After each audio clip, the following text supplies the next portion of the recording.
Hello అండి. Welcome to Manasa 99 all in one. ఈరోజు మేము జడ్చర్లలోని బంగారు మైసమ్మ ఆలయంలో అమ్మవారికి వడిబియ్యం కార్యక్రమాన్ని చేయడానికి వెళ్తున్నాము. అమ్మవారి టెంపుల్ అలాగే వడిబియ్యం కార్యక్రమం ఎలా జరిగిందో చివరి వరకు ఈ వీడియోని చూడండి. మీకు ఎలా అనిపించిందో కామెంట్ రూపంలో తెలియజేయండి. శ్రావణ మాసంలో బంగారు మైసమ్మ ఆలయంలో ప్రత్యేకంగా పూజలు చేస్తారు. అలాగే శ్రావణ మాసం చివరిలో బోనాల పండుగను కూడా చాలా బాగా చేస్తారు.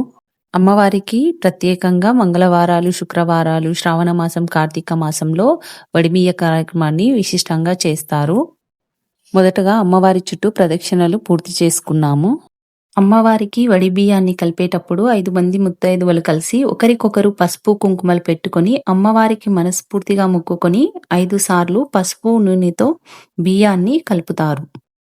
వడిబియ్యాన్ని కలిపేటప్పుడు 5 సంఖ్యను ఎక్కువగా ఉపయోగిస్తారు. ఎందుకంటే సైంటిఫిక్ ప్రకారం 5 సంఖ్య గ్రహాల్లో పాజిటివిటీని పెంచడం వల్ల అంతా మంచి జరుగుతుందని నమ్ముతారు. పసుపు నూనెతో అమ్మవారికి 5 సార్లు వడిబియ్యాన్ని కలుపుకోవాలి. కలుపుకున్న తర్వాత అమ్మవారికి వడిబియ్యంలో పెట్టడానికి తీసుకొచ్చిన అన్నిటినీ తీసి పెట్టుకోవాలి. అమ్మవారికి వడిబియ్యంలో పెట్టడానికి పసుపు కొమ్ములు, ఖర్జూరాలు, వక్కలు, కొబ్బెరలు, పండ్లు, పూలు, అలాగే అమ్మవారికి పెట్టడానికి గాజులు, పసుపు కుంకుమ అన్నిటినీ రెడీ చేసి పెట్టుకుంటున్నాం. తెలంగాణ ప్రాంతాలలో అమ్మవారిని కొలిచే వాళ్ళల్లో వడిబియ్యం పోయడం అనేది ఒక ముఖ్యమైన భాగంగా భావిస్తారు. ముఖ్యంగా శ్రావణ మాసంలో అమ్మవారికి మొక్కులు చెల్లించుకుంటూ వడిబియ్యం పోస్తారు.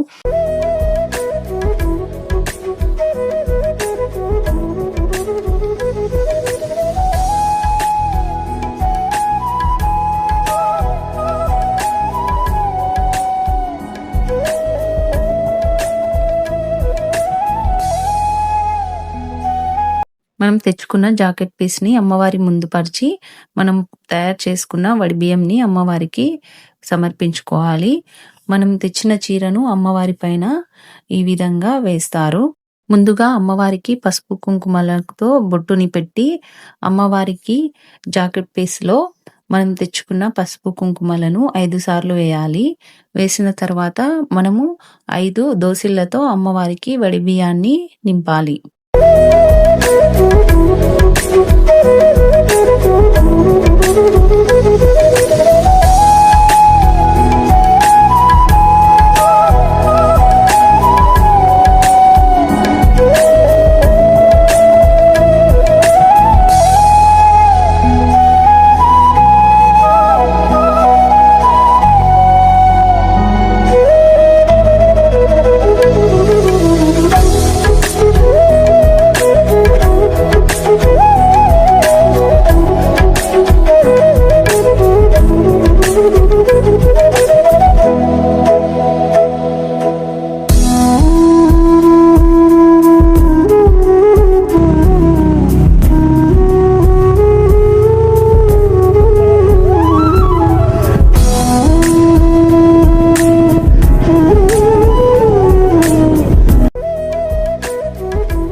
అమ్మవారికి వడిబియ్యం పూసిన తర్వాత అమ్మవారికి తయారు చేసిన ప్రసాదాన్ని ఆరగింపుగా పెట్టి అమ్మవారికి హారతిని ఇచ్చిన తర్వాత అమ్మవారికి పోసిన వడిబియ్యంలో కాస్త బియ్యాన్ని మనం తీసుకోవాలి. అమ్మవారి ప్రసాదంగా భావించి మనం ఆ బియ్యాన్ని ఇంటికి తీసుకొని రావాలి.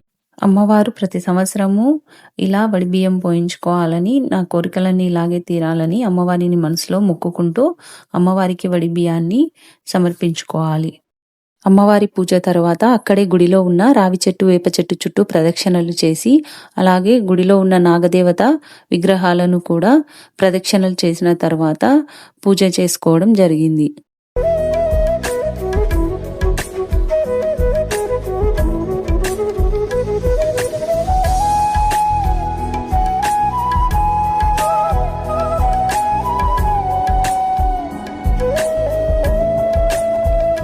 తీసుకొచ్చిన అమ్మవారికి ప్రసాదాన్ని అందరికీ పంచిపెట్టడం జరిగింది.